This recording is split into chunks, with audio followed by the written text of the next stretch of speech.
Asal udah dekat bulan puasa, ayo, ku carilah budak-budak yang hitam macam kau. Ku bolikan baju, ku undang ke rumah, ku kasih makan. Hilang rinduku ke kau. Ada ibu-ibu, nenek membawa cucu ke masjid, sedangkan cucunya itu meribut. Dibiarkannya lari-lari, mengganggu konsentrasi kita sholat atau dengar ceramah. Saya balik ke Pekanbaru ini 2008, sekarang sudah 2025. Belum pernah sekalipun marah karena anak menjerit lari-lari, belum pernah sekalipun. Kenapa Ustaz tak pernah marah? Karena budak itulah nanti yang akan meramaikan masjid. Kalau kita marah ke budak-budak kecil, siapa yang akan sembahyang ke anak jahil nanti? Ada masjid itu kadang tak ada suara anak-anak, sepi, atuk-atuk semua. Patutlah tak ada ribut, batuk aja isinya. Cuman kadang kan tak semua emosinya bisa stabil macam Ustaz Somad. Makanya win-win solution, jalan tengah. Macam yang dibuat di Masjid Agung An-Nur. Dulu Masjid Agung namanya, sekarang berubah Masjid Raya. Yang level provinsi Masjid Raya, yang level kabupaten kota Masjid Agung. Dulu Masjid Agung An-Nur itu, saya kan rutin jadwal di situ. Waktu tarawih, pulang saya tarawih, anak-anak saya tengok dibuat satu sop khusus di belakang. Heran saya, kenapa anak-anak ini tak meribut? Rupanya ada satu petugas pakai baju hijau, membawa rotan sebesar ini. Dia tak sholat, dia khusus mengawas. Pas saya jumpa, pas saya tengok gini, senyum dia. Ustaz, saya bilang, mau kau bantai anak-anak? Enggak Pak Ustaz, kalau saya pukul marahlah ayahnya. Jadi itu nakut-nakuti aja. Bagus. Jadi nanti diangkat ada satu security khusus untuk anak-anak. Jangan anak diletakkan di celah. Letakkan celah. Pertama, anak ini memutus sop, kecuali anak saya. Anak saya tak memutus sop. Kenapa? Karena ujung senapan angin sudah dipotong. Karena di dalam itu ada najis. Yang kedua, kenapa anak ini diletak di samping? Anak ini belum mumayyiz. Macam mana cara membedakan udah mumayyiz sama belum? Kalau dia meribut, kita gini kan, itu udah mumayyiz. Tapi kalau dia meribut, kita gini kan, dibalasnya balik, kawa. Tuh, jangan dibawa. 4 tahun ke bawah tak bisa. Dibawalah budak umur 3 tahun, diletakkan di celah samping kita. Begitu kita takbiratul ihram, Allahu Akbar, dia pun berjalan, berlari. Di samping ini ada atu-atu yang kacamatanya di bawah. Asal budak ni lalu, atu ni takut. Itu waktu salam tuh cuman sekali aja salam. Salam tuh ke kanan cuman. Assalamualaikum warahmatullahi apa? Berkelahi di masjid. Kalau ada di perumahan ini 100 orang, yang ke masjid itu 50, sudah banyak kali itu. Yang 50 ini pun berkelahi pula lagi di masjid. Bertinju di masjid gara-gara budak berkelahi. Apa kata orang yang tak sembahyang? Untung kita tak ke masjid. Tolonglah kita jaga persatuan ini. Bisa dipahami? Jelas. Insya Allah kalau saya ceramah jelas. Kalau ada orang bilang Ustaz Somad itu tak jelas, telinga kau kokak.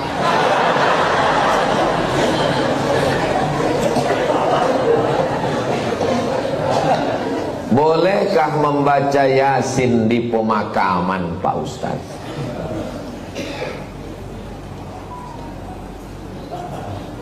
Kata Imam Nawawi, meninggal tahun 676. Nama kitabnya Riyadhus Shalihin min kalami Sayyidil Mursalin. Dia mengutip pendapat Imam Syafi'i. Wa qala Syafi'i, Imam Syafi'i berkata, wa in khatimul Qur'ana kullahu kana hasanan. Seelok-eloknya, sarancak-rancaknya dikhatamkan sahatam Quran. bukan surat ya sekhatam Quran.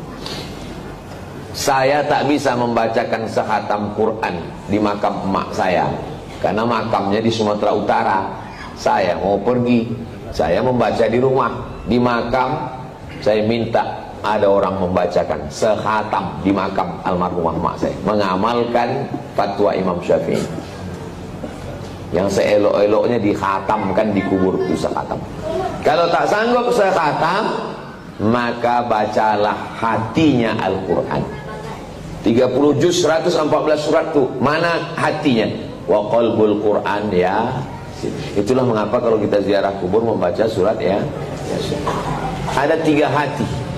Yang pertama qalbul Quran, yang kedua qalbul lail, yang ketiga qalbud da'i. Qalbul Quran, hatinya Quran, Yasin. Qalbul lail, hatinya malam, sepertiga malam, jam 2. Qalbud da'i, hati orang yang berdoa ketika tahajud. Berjumpa 3 hati, hati Quran, hati malam, hati manusia. Maka kata Imam Az-Zabidi dalam kitab Syarah Ihya Ulumuddin, mungkin terkabul doa kalau ketemu 3 hati. Maka bacalah surat Yasin pada saat tahajud malam, habis itu berdoa kepada Allah. Apa kata Imam Ibnu Katsir tentang surat Yasin? Ma quri'a fi amrin asirin illa yassarahullah. Kalau dibacakan kepada perkara yang sulit, yang susah, dimudahkan Allah. Maka kalau saya ziarah kubur, saya baca Yasin, Al-Fatihah, Qul huwallahu 3 kali, Al-Falaq sekali, An-Nas sekali, pangkal Al-Baqarah sampai wa ulaika humul muflihun, ayat kursi, ujung Al-Baqarah lillahi mafis 3 ayat. Habis itu tahlil afdalud dzikri fa'lam annahu la ilaha illallah. Habis itu hadiahkan pahalanya. Ya Allah, sampaikanlah pahala bacaan nangku baca iko kepada almarhumah amak, almarhum ayah, atuk nenek, muslimin muslimat yang ada di makam ini. Allah maghfir lahum warhamhum sampai habis. Itulah yang saya ajarkan ke anak saya, ke keponakan saya. Saya kalau balik ke kampung ziarah, saya bawa anak keponakan, saya baca, saya kasih tahu, aku membawa kau ke omak ayahku. Nanti kalau aku mati, buat pula macam yang ku buat ini. Bawa anak bini kau ke kubur aku. Paham? Yo, katanya. Begitulah yang kita baca dalam ulama-ulama. Imam Nawawi. Kalau ada orang di Pekanbaru ini yang tak percaya bahwa bacaan itu sampai pada orang mati, saya tak bisa membuktikan. Karena ini perkara ghaibiyat. Saya hanya bisa menyampaikan dalil-dalilnya. Saya tak percaya, kata dia. Ya macam mana membuktikannya? Maka kalau ada orang yang menantang saya, belum ada lagi. Saya tak percaya. Tolong nama kau lengkap sama nama ayah kau. Nanti kalau kau mati, ku kirim. Kalau tak sampai, cepat kasih kabar. Ini kan masalah gaib. Kalau masalah gaib ini yang ditengok adalah dalil. Ana Rizki, khirijin min Ma'had Nuril Hidayah Bengkalis. Sa'usallimukum ya Ustaz. Kaifa ra'yukum law nastamir ad-dirasah al-aliyah lakim lan najid ridha min walidina. Nama saya Rizki. Khirijin jamak, mufrad khirijun. Saya alumni dari Ma'had Nuril Hidayah Bengkalis. Sa'as'alukum, saya mau bertanya ke Ustaz, kaifa ra'yukum law nastamir ad-dirasah, nuwasil ad-dirasah. Laisa nastamir, nuwasil ad-dirasah. Bagaimana pendapat Ustaz kalau kita mau melanjutkan ke perguruan tinggi tapi orang tua tak setuju? Mau melanjutkan perguruan tinggi fil kharijid daulah, mau keluar negeri, tapi emak dia tak setuju. Saya ini adik-beradik 2. Saya anak pertama, adik saya berdua cuman. Laki-laki dua-duanya. Tak banyak anak emak saya. Jadi waktu saya lulus mau ke Mesir, berat dia mau lepas saya. Aku anakku 2, tak ada anak betino. Semana nanti aku dah tua. Datang uak saya, abang mak saya, menasihati dia. Harimau mati meninggalkan belang, gajah mati meninggalkan gading, manusia mati meninggalkan hutang. Harimau mati meninggalkan belang, gajah mati meninggalkan gading, manusia mati meninggalkan nama. Kalau kau tahan Somad ini di celah ketiak, beginilah cuman dia. Tapi kalau kau lepaskan diri belajar, jadi orang dia, mengajar dia, mengalir pahalanya sampai hari kiamat. Betul cakap puas itu. Sampai hari ini di mana aja saya tausiah, pahalanya mengalir ke makam almarhumah mak saya. Maka ibu-ibu yang sayang ke anak, bukan kalian siapkan anak dalam kelambu, bukan kalian suapi, lepaskan dia sejauh mata memandang. 4 tahun aku tak balik. Kenapa tak balik? Ongkos mahal. Sampai terpikir juga di kepala, jangan aku anak angkat, anak adopsi, balik. Sampai akhirnya 2017 saya daftar S3 ke Sudan. Waktu itu umur mak saya sudah 70 tahun. Saya suruh Muhammadiyah. Saya bilang, "Ma, saya mau mencoba dia, kuat tak dia?" Mak sekarang umur 70, di rumah ini sendiri. Aku mau S3 ke Sudan. Nanti kalau S3 ini 2 tahun aku di Sudan tak balik-balik. Apa kata dia? Pergi kau ke Sudan sampai doktor baru kau balik. Kalau aku mati, matilah, yang penting mengalir pahalanya. 70 tahun umur mak saya. Sampaikan video ini ke mak kau. Kalau tak mau juga dia nerima, tahu mak apa lah itu.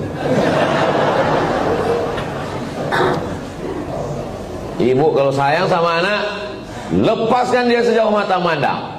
Nanti dia akan balik pulang. Setelah saya punya anak, baru saya tanya, "Mak, berat rupanya berpisah sama anak." "Oh iya." "Macam mana mak dulu bisa berpisah sama aku 4 tahun? Asal udah dekat bulan puasa, air ayo, ku carilah budak-budak yang hitam macam kau. Ku bolikan baju, ku undang ke rumah, ku kasih makan. Hilang rinduku ke kau." Begitu rupanya cara dia. Kadang-kadang sedang mencuci di dapur, ku dengar suara kau main bau. "Oh mak." Bukan tanggung melepaskan anak itu. Sedang mencuci, didengarnya suara saya itu memanggil. Jadi ibu, lepaskanlah anak sejauh mata-mata. Biarkan dia belajar jauh. Nanti dia akan balik berbakti kepada ibu, insyaAllah. Disenangkannya hati. Dan kalian yang kuliah juga cita-cita tak usah banyak-banyak. Cita-cita satu aja, untuk menyenangkan orang tua. Saya dulu tak tahu mau jadi apa. Tak terpikir saya akan tabligh akbar, tak ada. Yang saya fokus adalah aku mesti kuliah S1, S2, S3. Nanti kalau sudah dapat tu ijazah 3, ku bawa ijazah ni ke Malaysia. Aku mau jadi dosen. Sesudah aku dapat duit, akan ku senangkan oma ayah. Itu cuma, tak banyak, tak lain. Maka tak pernah saya berdoa lebih, karena semua yang dikasih Allah lebih dari yang saya minta. Saya minta cuma S1, S2, S3, dikasihnya saya profesor. Saya cuma mau minta jadi dosen di Malaysia. Sekarang di mana aja saya bisa mengajar. Diminta di Universitas Sabah, diminta di Universitas Malaysia. Saya bilang, "Rektor, saya tak sanggup untuk mengajar per semester, saya mesti keliling. Saya datang 6 bulan sekali ya. 6 bulan sekali pun jadilah Pak Ustaz." Jadi setiap 6 bulan sekali saya datang kuliahku. Bahagiakan orang tuamu. Lepaskan anakmu, wahai bapak ibu. Sejauh mata memandang, di hari petang dia akan pulang. Dia tahu di mana letak sarangmu. Mati kalian, mengalir amal jariahnya insyaAllah. Walaupun nampaknya jawaban ini untuk mak ayah dia, tapi video ini ditonton oleh ayah-ayah, mak-mak yang akan melepas anak. Karena pulang kami dari sini nanti, kami akan melepas 50 anak Riau yang akan berangkat ke Al-Azhar Kairo, Mesir. Seminggu yang lalu saya di Makassar, melepas 50 anak Makassar yang akan berangkat ke Mesir. Orang tuanya saya nasihati, anak-anaknya juga saya nasihati, supaya orang tua melepas anak. Karena kalau kita tahan anak kita ini, siapa yang akan melanjutkan dakwah ini? Saya tak mau anak saya sekolah agama, nanti kurus macam Ustaz Somad. Saya ini kurus bukan tak makan. Kalau ada pejabat-pejabat itu dapat ikan yang paling mahal, namanya ikan Napoleon, 1 juta harga ikan. Ada bupati, ada kapolres, ada dandim, ada kepala dinas. Yang pertama kali menyuap ikan 1 juta itu siapa? Abdul Somad. Apa kata orang itu? Silakan Pak Ustaz. Dikasihlah ketam kepiting sebesar piring besar, disingkel. Bupati tak berani makan, tentara gagah dandim tak berani makan ketam. Polisi berseragam berpistol tak berani makan ketam. Tak kalian makan Pak? Kolesterol Pak Ustaz. Saya makan ketam tuh habis. Hidup saya sampai sekarang. Berani Ustaz makan. Baca doanya Pak. Apa doanya? Bismillahirrahmanirrahim. La yadurru ma'asmihi syai'un fil ardi wala fis sama. Ku sebut nama Allah, tak ada yang bisa memudaratkan baik di bumi maupun di langit. Nanti kalau saya sakit Pak Ustaz, aku tak tanggung jawab.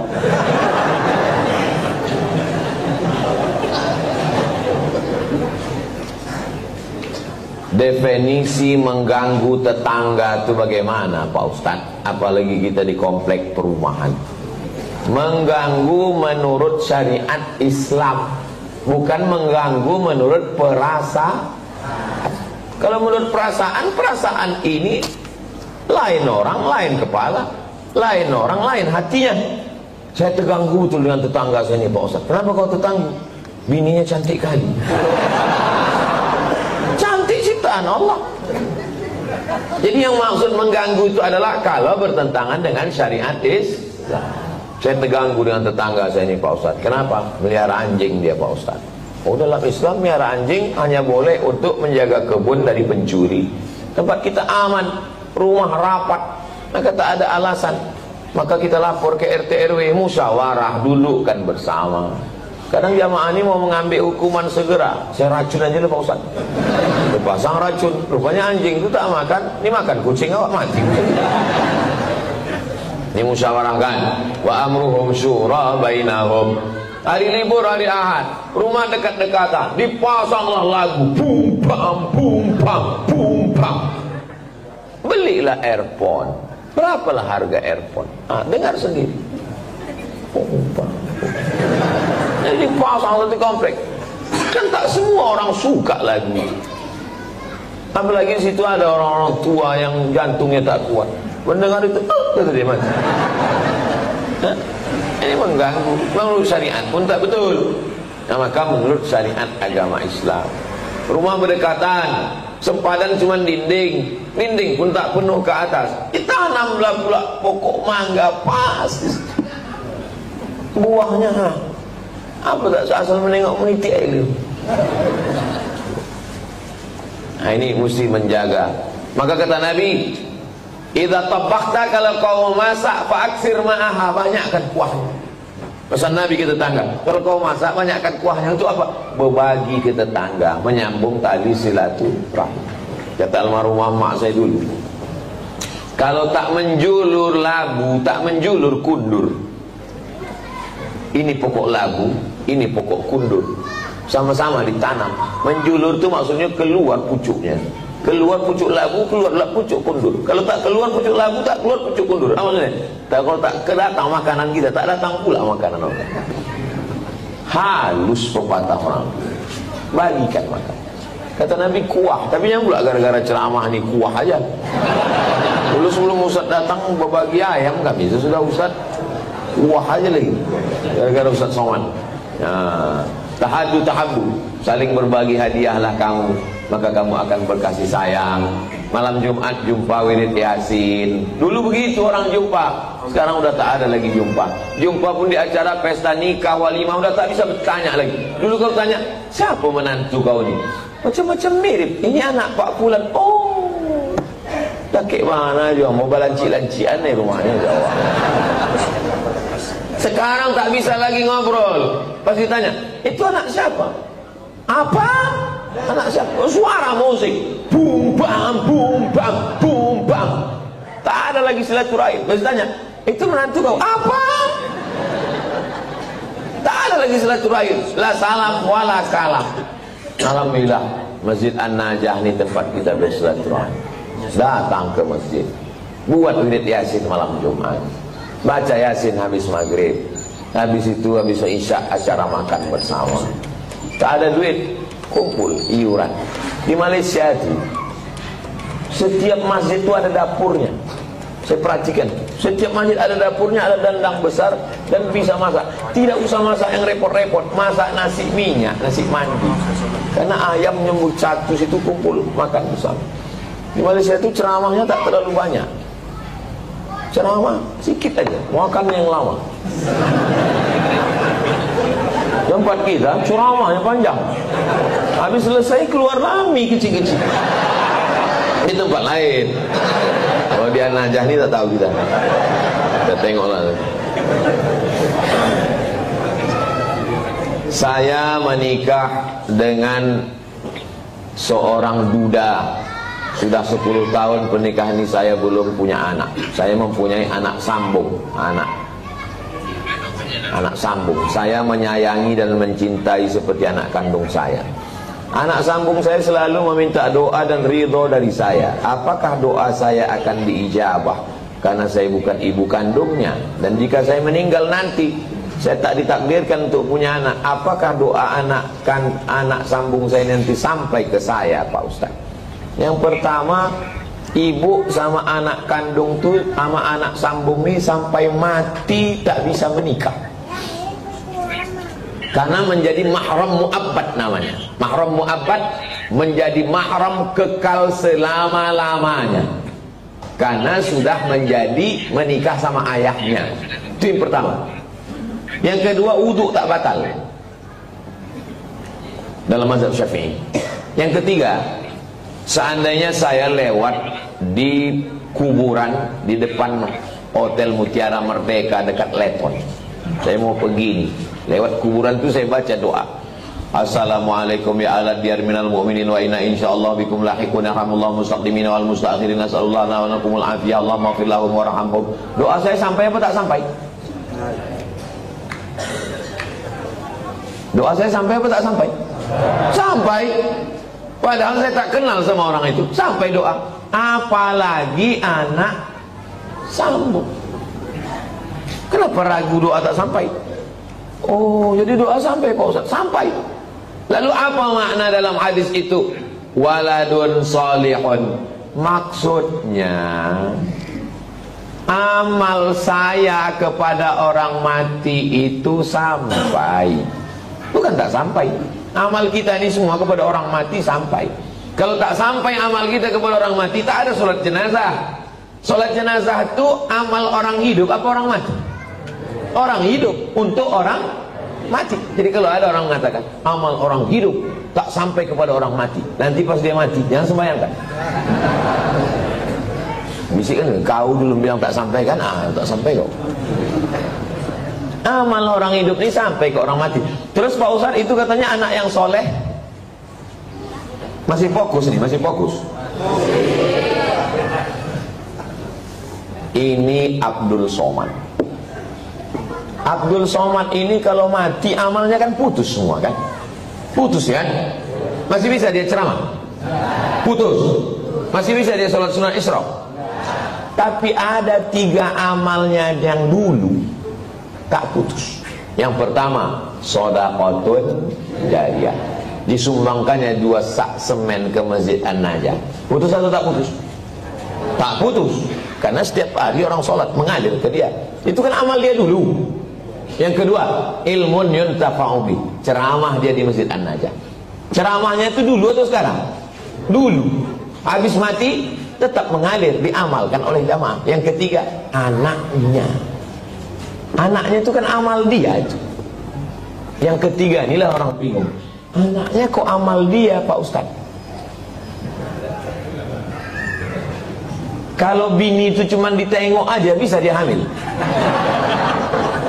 Jelas? Tak jelas juga payahlah aku menjelaskan. Anak saya itu amal saya. Amal saya. Jadi hadis itu bukan bercerita hanya doa anak saja yang sampai. Hadis itu mau menceritakan amal-amal dulu tetap mengalir sesudah salah satunya anak. Jadi yang tak punya anak atau meninggal jomblo tak usah takut, kami mendoakan. Ini ustaz ini emosi, tidak emosi. Memang begitu dia kalau menjelang sarapan tuh memang begitu.